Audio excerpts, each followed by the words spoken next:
नमस्ते, मैं शिवम हूँ। आप स्वराज भारत लाइव देख रहे हैं। हम अभी पटना में हैं। यहाँ पे मनीष बरियार जी हैं जो शिक्षक हैं। इनके बारे में बाद में बताऊँगा। सबसे पहले जान लीजिए, बिहार में विधानसभा चुनाव होने हैं, उसको लेकर सभी पार्टियाँ तैयारियाँ में जुटी हुई हैं। इसके साथ ही ये भी हैं जो मनीष बरियार जी, वो भी एज अ शिक्षक, बीइंग अ शिक्षक, वो अब पार्टी में मिलेंगे या अलग चुनाव लड़ेंगे, क्या कुछ करेंगे, हम उनसे जानते हैं और वो क्यों चाहते हैं कि चुनाव लड़ें। सबसे पहले तो आपका स्वागत है स्वराज भारत लाइव में। धन्यवाद। और मुझे स्वराज भारत में आपके माध्यम से पटना की जनता और बिहार की जनता से बात करने का मौका मिला, उसके लिए मैं आपका बहुत शुक्रगुजार हूँ। मेरा पहला सवाल यही होगा कि आप एक शिक्षक थे और शिक्षक से फिर राजनीति में आना क्या आपको अलग लगा और क्यों आपने इस फील्ड को चुना कि हम शिक्षक से राजनीति में आए? देखिए, अगर आप भारत की राजनीति की बात करें और विश्व राजनीति की भी बात करें तो दो ही इनफैक्ट प्रोफेशन है जो राजनीति में सबसे ज़्यादा उन्होंने आंदोलन भी किया और उन्होंने भारत और विश्व के लिए कुछ करके भी दिखाया। इसमें एक शिक्षक है और दूसरा जो एक वकील है, तो दो ही लोग हैं। तो इसलिए शिक्षक के लिए अगर मैं विश्व राजनीति की बात करूं तो बराक ओबामा शिक्षक थे, और उसके अलावा अगर मैं भारत की राजनीति की बात करूं तो शायद आप स्वतंत्रता सेनानियों का नाम ले तो करीब बहुत सारे आपको शिक्षक मिल जाएंगे। और बिहार में भी कई ऐसे शिक्षक हुए जो सक्रिय राजनीति में आए। तो मैं पहला उदाहरण नहीं हूँ। आज के परिवेश में अगर कोई एक शिक्षक राजनीति और सक्रिय राजनीति में आ जाए तो लोग भौचक्का हो जाते हैं, क्योंकि उनको लगता है जैसे ये सही नहीं है उनके लिए। तो आप सोच लीजिए कि भारत की राजनीति का और बिहार की राजनीति का कितना हास हो गया है कि अगर कोई शिक्षक राजनीति में आ जाए तो उनके ऊपर भी सवाल हो जाता है, और ये बहुत बड़ी आश्चर्य की बात हो जाती है। आश्चर्य की बात तो है सर, लेकिन अपनी बातों को हमेशा लोगों तक रखता रहा है, पहुंचाता आया है। और जितने भी आंदोलन हुए हैं बिहार में और बाकी सब जगहों पे आप देखिएगा, उसमें शिक्षक की भूमिका सबसे अग्रणी रही है। तो मुझे लगता है कि मेरे लिए और शिक्षक तो हमेशा शिक्षक रहता है। अगर आप देखें भारत के कई वकील और शिक्षक तो वो शिक्षा भी कर रहे हैं। सुब्रमण्यम स्वामी जी पढ़ाते भी थे और राजनीति में भी थे। इसके अलावा मनमोहन सिंह हमारे प्राइम मिनिस्टर थे, देखिए वो शिक्षक थे और जो है भारत के प्रधानमंत्री बने। तो मुझे लगता है कि ये शिक्षक वाले लोग तो बड़ा अच्छा है, पढ़ा सकते हैं, गलत काम करने की उनको ज़रूरत नहीं है। तो थोड़ा जो है अपनी परिवार को चलाने के लिए जो भी ज़रूरत पड़ती है वो भी कर लेंगे, और साथ साथ जो है राजनीति में भी हो सकता है। बिहार की राजनीति की खासकर बात करते हैं। आपने देश की राजनीति की बात कही, आपने विश्व की राजनीति की बात कही। मैं ये आपसे जानना चाहता हूँ कि जब भी हमारे बच्चे होते हैं, या मैंने जब जन्म लिया या आपके बच्चे होंगे, तो किसी के माँ बाप बिहार में और अपने भारत में ये नहीं चाहता कि उसका बच्चा पॉलिटिक्स में जाए और नेता बने। वो बोलता है कि पॉलिटिक्स एक दलदल है और राजनीति गंदगी है। ठीक है, इस चीज़ को आप कैसे देख रहे हैं? और अगर आप आए हैं तो फिर आप क्या सोच कर आए कि आपका बेटा अगर पूछ दे कि मुझे भी जाना है इस राजनीति में, फिर आप उस वक्त क्या बोलेंगे? तो मैं पहले आपको कुछ उदाहरण दूंगा, ठीक है, और उदाहरण पार्टी लाइंस के हटा करके दूंगा उदाहरण हर पार्टी में। तो आप मुझे बताइए, अगर आप अरुण जेटली जी, उनके बारे में आपका क्या इमेज आपको लगता है कि बहुत गंदे आदमी थे? देखिए, अरुण जेटली जी ने शुरुआत किया था जेएनयू से, वो और उनके साथ थे जो रजत शर्मा, वो दोनों एक छात्र अध्यक्ष थे। वहीं थे या नहीं? गंदे तो नहीं थे? नहीं थे, गंदे नहीं। तो अगर आप मनमोहन सिंह की बात करें, गंदे तो नहीं थे? मुझे लगता है कि हमेशा जो गंदी चीज़ें हैं वो ज़्यादा दिखाई देती हैं और अच्छी चीज़ें दिखाई कम पड़ती हैं, और इसीलिए एक तरह से ये एक हमारे दिमाग में इम्प्रेशन बन जाता है कि राजनीति गंदी है। राजनीति में जो हमारे लीडर हैं, अगर मैं नीतीश कुमार जी की बात करूं, मुझे नहीं लगता है कोई बोलेगा कि वो गंदे आदमी हैं, मुझे नहीं लगता है। NIT से पढ़े हुए इंजीनियर हैं, अच्छे पढ़े लिखे हैं, राजनीति में आए और अच्छा काम किया बिहार के लिए। इतना ख़राब भी नहीं मैं बोल सकता हूँ कि काम किया। कुछ आलोचना मैंने की है और करूँगा भी उनका। हर आदमी में अच्छाई और बुराई होती है, आप गंदा नहीं बोल सकते उनको। रविशंकर प्रसाद जी आप लीजिए, केंद्रीय मंत्री हैं, क्या वो गंदे हैं? तो मेरे पास तर्क है।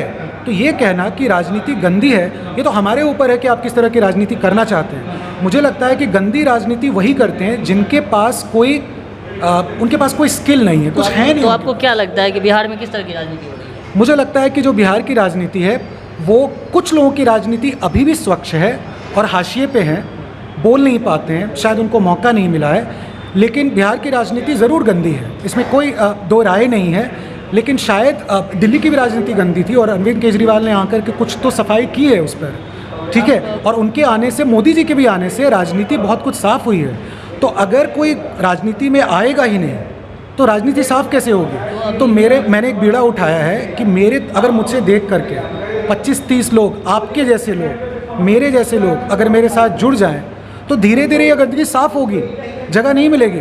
बिकॉज इतने गंदे लोग आ गए, वही दिखाई पड़ते हैं, इसीलिए ये गंदा दिखता है। अगर हज़ारों की संख्या में अच्छे लोग आ जाएं और जो बोले कि नहीं, अगर मुझ में गुण है तो आप मुझे चुनाव लड़ो और आप मुझे विजेता बनाओ, और नहीं है तो नहीं, मुझे लगता है ये बदलाव होगा। पूरे विश्व में बदलाव हो रहा है, बिहार में, भारत में भी बदलाव हुआ है। और आप देखिए हर जगह पहले भारत में जो मुख्यमंत्री होता था वो भ्रष्ट होता था, और एक बहुत बड़ा बदलाव आया है। आज के ज़माने में भ्रष्ट मुख्यमंत्री आप ढूंढते रह जाएंगे, भारत में कम मिलेंगे। अगर योगी जी उधर हैं और अगर इधर नीतीश कुमार हैं और अगर तेजस्वी यादव को दिक्कत हो जाती है या और भी दूसरे नेता को दिक्कत हो जा रही है, सिर्फ इसीलिए, तेजस्वी यादव ने तो कुछ नहीं किया, मैं ये नहीं बोल सकता हूँ, पर उनके साथ जो लांछन लगा हुआ है उसके चलते उनको भुगतना पड़ रहा है। अब इस बात को समझिए। तो एक ये बहुत बड़ा बदलाव आया है कि भारत में अब मुख्यमंत्री साफ छवि का आदमी ही बनेगा, वो करप्ट आदमी, उसको वोट नहीं दे सकते लोग। मुझे लगता है कि अब उससे नीचे होने वाला है, और वो सबसे बड़ा जो बदलाव आएगा कि आपका विधायक भी लोग कुछ सालों में ढूंढेंगे कि स्वच्छ छवि का आदमी हो। मैं बिहार में बताऊं, नाम नहीं बताऊंगा, लेकिन कई विधायक हैं जो बिल्कुल स्वच्छ छवि के हैं, अच्छा काम कर रहे हैं और वो जीत भी रहे हैं। क्योंकि किसी पार्टी के अध्यक्ष नहीं है तो आप नहीं जानते, हम नहीं जानते। लेकिन मैं ये नहीं बोलूँगा कि सब के सब लोग ख़राब हैं, शायद दिखाई वो पड़ते हैं जो ख़राब हैं, और अगर वो दिखाई नहीं पड़ेंगे तो उनको पूछेगा कौन? अच्छे लोग, शांति से बहुत लोग काम कर रहे हैं। तो मेरा इसमें थोड़ा मतभेद है इस बात को लेकर के कि अच्छे लोग राजनीति में नहीं आते। ये डिफ़र करते हैं, और कई लोग अच्छे भी होते हैं, कई लोग बुरे भी होते हैं, इनका मानना है। लेकिन साथ में सर एक चीज़ और, आपने कहा कि मोदी जी अच्छे हैं, उन्होंने अच्छा काम किया है। तो अभी तो बिहार में जो है एनडीए चाह रहा है कि हम जीते दर्ज करें, और एनडीए की सरकार अभी भी है, तो उसको फिर आप क्यों खड़े हो रहे हैं? जब एनडीए को आप सपोर्ट करते हैं तो उसी में जाके मिल जाइए, आप इंडिपेंडेंटली क्यों खड़े हो रहे हैं? बिल्कुल सपोर्ट नहीं करते हैं। देखिए, हर आदमी का कुछ अच्छाई होता है और कुछ बुराई होता है। अगर आप किसी की सिर्फ बुराई करेंगे तो मुझे लगता है कि आपने उनके बारे में सही विश्लेषण नहीं किया, और मुझे लगता है कि मीडिया के थ्रू भी और लोग भी जो हैं किसी का कुछ भी अच्छाई ना देखें, वो भी गलत है। मैं वैसी राजनीति नहीं करूँगा। मुझे भारतीय जनता पार्टी हो या फिर उनकी जो बहुत सारी पॉलिसीज़ हैं उनसे मैं सहमत नहीं हूँ और उसका मैं विरोध करता हूँ। लेकिन मुझे ये कहना कि सारी चीज़ें उनकी ख़राब है और वो देश के लिए काम नहीं कर रहे हैं, बिहार के लिए कुछ भी काम नहीं कर रहे हैं, वो भी गलत है। लेकिन मेरी उम्मीदों से वो कहीं मीलों दूर हैं, और मुझे लगता है कि आपकी भी उम्मीदों से दूर हैं, क्योंकि सड़क नहीं, गरीबी है, लोग जो है मर रहे हैं, रोड नहीं है, कुछ भी नहीं है। लेकिन सरकार के दावे तो हैं, दावे तो हैं, दावे होंगे, लेकिन आप सड़क पर निकल जाओ तो दावे सबके सब चूर हो जाते हैं। ठीक है, तो दावे बिल्कुल बेबुनियाद हैं। लेकिन मैं इसलिए आया हूँ, एक विकल्प के रूप में आया हूँ। मैं आपको बता दूँ, मैं पूरा बिहार में घूम रहा हूँ और अभी और भी घूमूंगा। अभी तो मैं पटना क्षेत्र तक अपने आप को सीमित रखूँगा। मैं जहाँ जाता हूँ मुझे बोलते हैं, मुझे मजबूरी में मैं इस गठबंधन को वोट दूंगा क्योंकि विकल्प नहीं है। तो देश में भी विकल्प नहीं है। अनफॉर्चुनेटली राहुल गांधी को लोग देखते हैं, कहते हैं विकल्प नहीं है तो मोदी जी को वोट दे दो। बिहार प्रदेश के अंदर लोग तेजस्वी जी को देखते हैं और उनके साथ जो लोगों को देखते हैं, अब सुनते हैं कि कन्हैया कुमार जी को भी देखेंगे, इन सबको देखते हैं, फिर लोग जो हैं उनको लगता है अरे बाप रे, इनको मत देखो, विकल्प नहीं है। तो ये तो हमारा सबसे बड़ा, समझिए कि हमारे लिए इतनी बड़ी मुश्किल का समय आ गया है कि क्योंकि विकल्प नहीं है तो आप उनसे सहमत भी नहीं हो तो आप उनको या तो नोटा दे देते हैं या वोट नहीं देते हैं। आप वोटिंग देखो, आप पटना में, बांकीपुर में जो है जो नितिन नवीन जी जीतते हैं 5.5 लाख लोगों में से उनको 80,000 वोट आया है पिछली बार, जो कि करीब 13 से 14% वोट है। तो मैं नहीं समझता हूँ कि वो पॉपुलर हैं। पार्टी, इतनी बड़ी पार्टी से आते हैं तो उनकी तो पॉपुलैरिटी है ही नहीं। लोग के नाम पर तो वोट भी नहीं होता, उनको पता नहीं कितने लोग जानते हैं, पार्टी के नाम पे होता है। दूसरी बात, मैं क्षमा चाहूँगा, बस उसको कंप्लीट कर लूँ। दूसरी बात, अगर आप दूसरे स्थान पे लोगे तो आप जदयू, आरजेडी और कांग्रेस पिछले चुनाव में एक साथ थे, उनको 40,000 वोट मिला। 55,000 का अगर आप 40,000 प्रतिशत निकालो तो 8% होता है। ये तो हमारे लोकतंत्र की स्थिति है। कि मिला करके 18% वोटिंग होती है, उस पर जीतते हैं। तो अगर लोग खुश हों इनसे, तो क्यों 18% वोट होता है?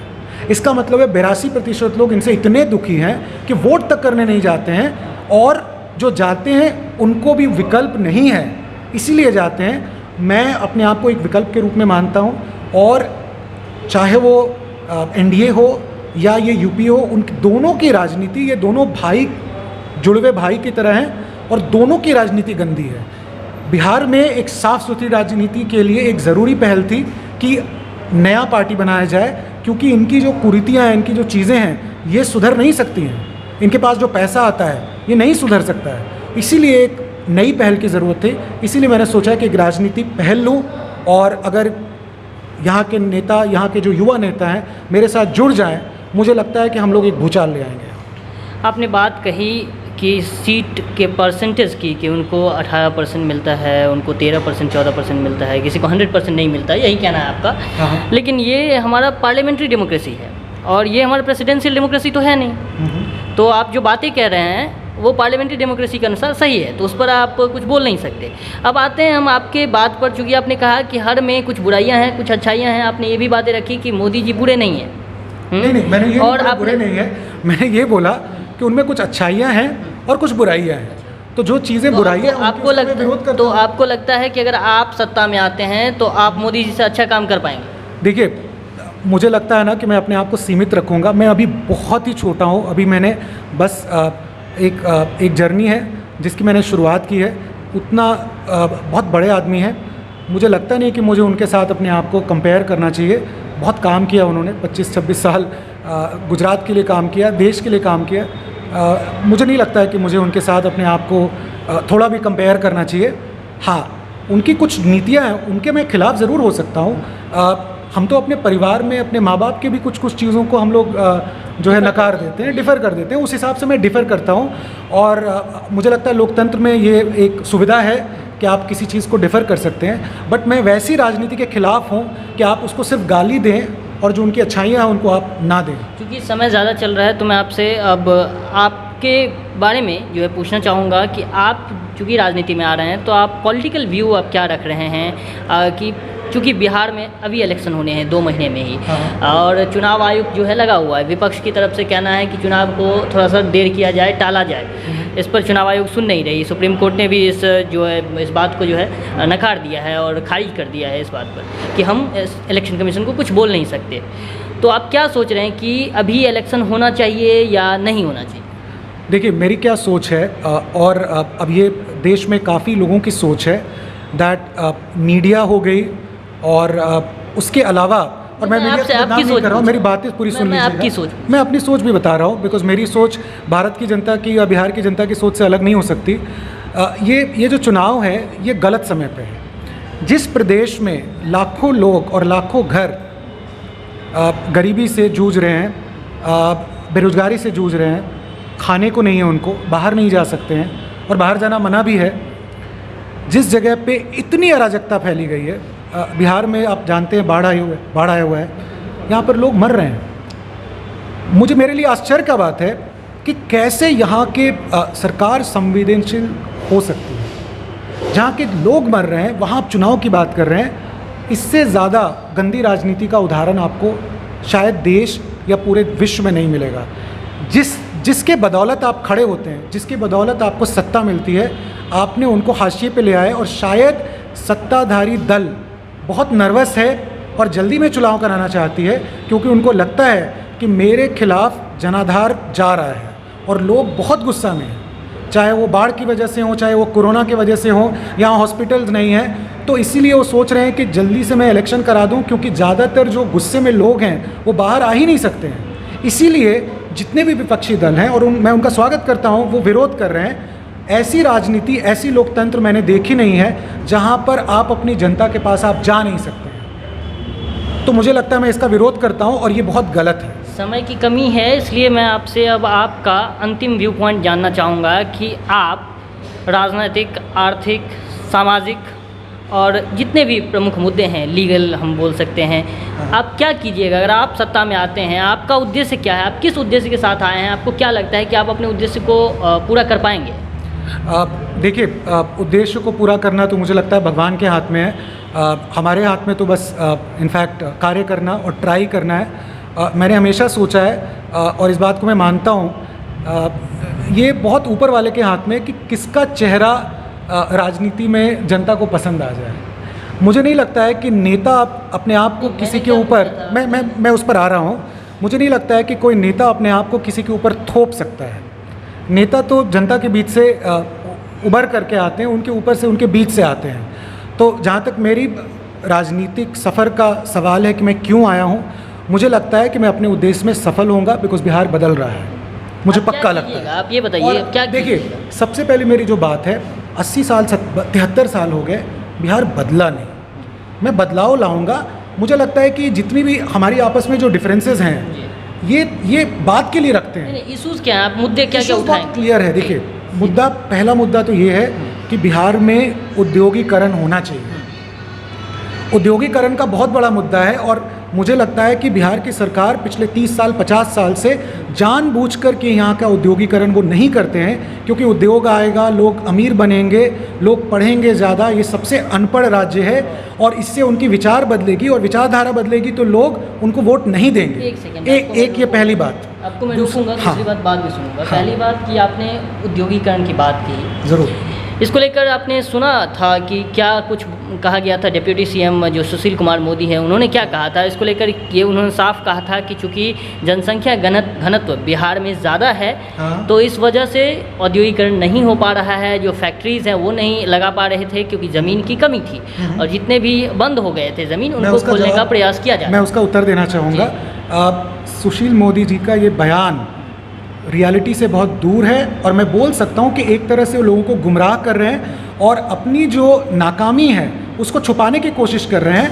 कोई भी आपको बता देगा, आप चले जाइए उत्तराखंड पूरा गांव है, उसमें उद्योग भरे हुए हैं। जनसंख्या की बात नहीं है, यहाँ बहुत ज़मीन है, इनका मन नहीं है, उनको पता है कि उद्योग के लिए कोई पॉलिसी नहीं है। मैं आपको एक बहुत ही हास्यास्पद चीज़ बताऊँ, आप इस सरकार की उद्योग के प्रति नीति दो चीज़ों से देख सकते हैं। आप जदयू का आप मैनिफेस्टो जाके देखो, आप उसमें उद्योग के बारे में कुछ भी नहीं लिखा हुआ है, एक लाइन नहीं लिखा हुआ। मैंने पढ़ा है उसमें शायद, और वो मुख्यमंत्री जी का मानना है कि बिहार जो है सिर्फ कृषि से ही आगे बढ़ेगा। मैं उससे सहमत नहीं हूँ। दूसरी बात, उद्योग के प्रति जो उनके बिहार के उद्योग मंत्री श्याम रजक थे, आप सोचिए जिस मंत्री को उन्होंने हाशिए पे रखा हुआ था वो डिपार्टमेंट उद्योग डिपार्टमेंट था। इसका मतलब है कि इस सरकार ने उद्योग के प्रति पूरी निरासीन है। और यहाँ उद्योग चाहें तो काफ़ी, उड़ीसा, क्या आपको लगता है कि अमीर है उड़ीसा? गरीब राज्य है। बंगाल, असम, सब जगह उद्योग भरे जा रहे हैं और ये सब भी राज्य हैं जहाँ घनत्व जो है, जनसंख्या घनत्व बहुत ज़्यादा है, लेकिन यहाँ उद्योग आ रहा है ना। ये उद्योग चाहते हैं और ये कभी नहीं चाहेंगे, क्योंकि इनको मजदूर बाहर भेजना है, इनको बाहर से पैसा लाना है, क्योंकि यहाँ की जितनी भी, यहाँ की गरीबी ख़त्म नहीं हो सकती अगर आप उद्योग नहीं जाएंगे। आप बॉम्बे जाइए, आप बेंगलोर जाइए, किसी राज्य जाइए, गुड़गांव जाइए, पूरा हरियाणा गांव था, गांव को उन्होंने उद्योग बना दिया। और इसीलिए जो है राज्य जो है प्रगति के आधार पे, कोई भी किसने थोड़ी बहुत भी पढ़ाई की है, अगर मैनेजमेंट की पढ़ाई की है तो उसको समझ में आता है कि उद्योग के बिना आत्मनिर्भर, मोदी जी ने आत्मनिर्भर भारत की बात करते हैं, हम लोग आत्मनिर्भर बिहार की बात तो करें तो भाजपा के हैं, ये वो आत्मनिर्भर उद्योग की बात करें और यहाँ हमारे उप मुख्यमंत्री जो कह रहे हैं कि यहाँ राज्य में उद्योग आ ही नहीं सकता है। इससे सबसे खराब बात इससे और क्या हो सकती है? उनकी बातों को मैं एकदम नकारता हूँ। चलिए, आप हमको 5 पॉइंट में बताइए कि आप क्या क्या करेंगे, और ये अंतिम क्वेश्चन है आप। हाँ, पहला में मुझे लगता है कि उद्योगीकरण, अगर यहाँ से बेरोजगारी मिटानी है और यहाँ अगर प्रगति और आपको यहाँ पे प्रॉस्पेरिटी लानी है तो आपको उद्योग लाना पड़ेगा और उद्योग के लिए आपको रेड कारपेट ट्रीटमेंट देना पड़ेगा। पहला तो ये। दूसरा, मुझे लगता है कि यहाँ की शिक्षा नीति पूरी चरमरा गई है। लेकिन नई शिक्षा नीति आई है। नई शिक्षा नीति का मैं स्वागत करता हूँ और मैंने उनको बहुत अच्छे से पढ़ा है और मुझे अच्छा लगता है वो नई शिक्षा नीति। बट नई शिक्षा नीति तभी लागू कर सकते हैं जब आपके पास स्कूल हो। यहाँ तो स्कूल है ही नहीं, छत नहीं है। पटना में आप जाकर देख लीजिए, सरकारी स्कूल में छत नहीं है, तो बाकी राज्य की तो बात ही दूर है। क्वालिटी नहीं, अरे इंफ्रास्ट्रक्चर नहीं, ना टीचर है ना स्कूल है, छात्र का सिर्फ नामांकन होता है, मिड डे मील के थ्रू खाना खाते हैं, है ही नहीं। शिक्षा के नाम पे जीरो है। बिहार एकमात्र जगह होगा जो कि सबसे ज़्यादा कोचिंग इंस्टीट्यूशन है, सबसे ज़्यादा। तीसरी बात मुझे लगता है कि मैं यहाँ पर जो इंफ्रास्ट्रक्चर है इस पर मैं ध्यान देना चाहूँगा। ये बड़ी बड़ी बातें, मुझे लगता नहीं है कि अभी मैं वहाँ पहुँचूँगा, लेकिन हाँ मेरा विज़न ज़रूर है दैट जो इंफ्रास्ट्रक्चर पे यहाँ काम हो, रोड हो, मेट्रो हो, 10 साल के बाद मेट्रो आएगा, बिजली हो ठीक से, सड़क हो, आपको यहाँ पर फुटपाथ नहीं है, यहाँ पार्क नहीं है, तो यहाँ इंफ्रास्ट्रक्चर होना चाहिए। और बिल्कुल भी नहीं है इंफ्रास्ट्रक्चर। परिवहन की व्यवस्था को मैं ठीक करूँगा। पटना एकमात्र राज्य है पूरे देश में, राजधानी में, जहाँ पर यहाँ ऑटो, टेम्पो जिसको बोलते हैं, और रिक्शा पर ये चलता है, ऐसा राज्य है ना। यहाँ रोड ठीक से है, हर साल पटना में बाढ़ आ जाता है, हर साल। इस बार भगवान की दया से अभी तक नहीं आया, बट पता नहीं, सितंबर में पिछली बार आया था। तो ये सब जो मूलभूत ढांचा है, इस पर सरकार ने सिर्फ बातें की हैं, लेकिन उन्होंने कुछ किया नहीं है। मुझे लगता है एक बात और मैं उठाऊंगा, और वो है प्रदूषण की। पटना सबसे गंदा और प्रदूषित शहर है, इस पर मैं मुहिम चलाऊंगा और इस पर मैं आगे काम करने की कोशिश करूंगा। आपने प्रदूषण की बात कही, मैंने कल पटना मेयर जो हैं सीता साहू, उनसे बात की थी इस विषय में कि पटना बहुत गंदगी है पटना में, और पटना नंबर 1 में आया है, पटना नंबर 1 में आया है। तो उसके बाद उन्होंने कहा कि कुछ सहयोग तो जनता को भी करनी पड़ेगी, अगर हम ही सब कुछ कर देंगे। तो उनका ऐसा जवाब था। फिलहाल आप बने रहिए स्वराज भारत लाइव के साथ, हम आपको तमाम खबरों से रूबरू कराते रहेंगे। आपके साथ अभी जुड़े थे और आपने सुना मनीष बरियार जी को। आपको हम फिर से पुनः आपका स्वागत करते हैं सर कि आप हमसे जुड़े। धन्यवाद। और आप इनफैक्ट मेरे पास आए और बातचीत के लिए मैं आपका